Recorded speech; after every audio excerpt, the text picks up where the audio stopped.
বৃহস্পতিবার রাত 9:15টার দিকে জাতীয় সংসদ সচিবালয়ে মন্ত্রিপরিষদ কক্ষে বসে মন্ত্রিসভার বৈঠক। এতে সভাপতিত্ব করেন প্রধানমন্ত্রী তারেক রহমান। প্রায় 3 ঘণ্টার বৈঠক শেষে সংসদ ভবনের মিডিয়া সেন্টারে সংবাদ সম্মেলনে আসেন মন্ত্রিপরিষদ সচিব। তুলে ধরেন বৈঠকের সিদ্ধান্ত। আগের যে একটা ছিল বলেন, বৈশ্বিক জ্বালানি সংকট পরিস্থিতি বিবেচনায় বিদ্যুৎ ও জ্বালানি সাশ্রয়ে সরকারি বেসরকারি সকল অফিস এখন থেকে সকাল 9টা থেকে 4টা পর্যন্ত চলবে। ব্যাংকগুলোতে লেনদেন হবে সকাল 9টা থেকে বেলা 3টা পর্যন্ত। অফিসগুলো আমরা কমিয়ে নিয়ে আসতেছি 1 ঘন্টা করে, 9টার থেকে 4টা পর্যন্ত অফিস চলবে, সকল অফিস। এটা সরকারি বেসরকারি সকল অফিস 9টার থেকে 4টা চলবে। ব্যাংকিংগুলো চলবে আওয়ার্স 9টার থেকে 3টা পর্যন্ত। খাবার ও ঔষধের দোকানসহ জরুরি সেবা ছাড়া সকল মার্কেট ও বিপণী বিতান সন্ধ্যা 6টার মধ্যেই বন্ধ করতে হবে। বিবাহসহ কোনো অনুষ্ঠানে আলোকসজ্জা করা যাবে না বলেও সিদ্ধান্ত হয়েছে মন্ত্রিসভায়।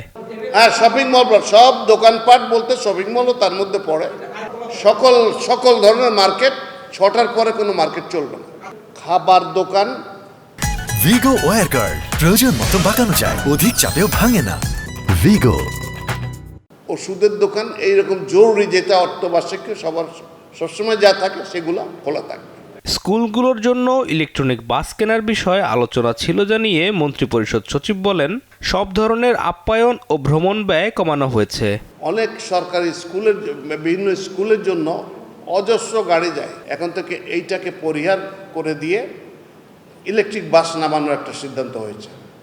তার জন্য যে সমস্ত স্কুলগুলো এই কার্যক্রমে অংশগ্রহণ করবেন তাদেরকে কোনো শুল্ক ব্যতীতই তারা বাসগুলো আনতে পারবেন। প্রশ্নের জবাবে মন্ত্রিপরিষদ সচিব বলেন, জ্বালানি সরবরাহ স্বাভাবিক রাখতে সকল ধরনের চেষ্টা অব্যাহত আছে, আর স্কুলগুলোর ক্লাসের বিষয়ে সিদ্ধান্ত হবে রবিবার।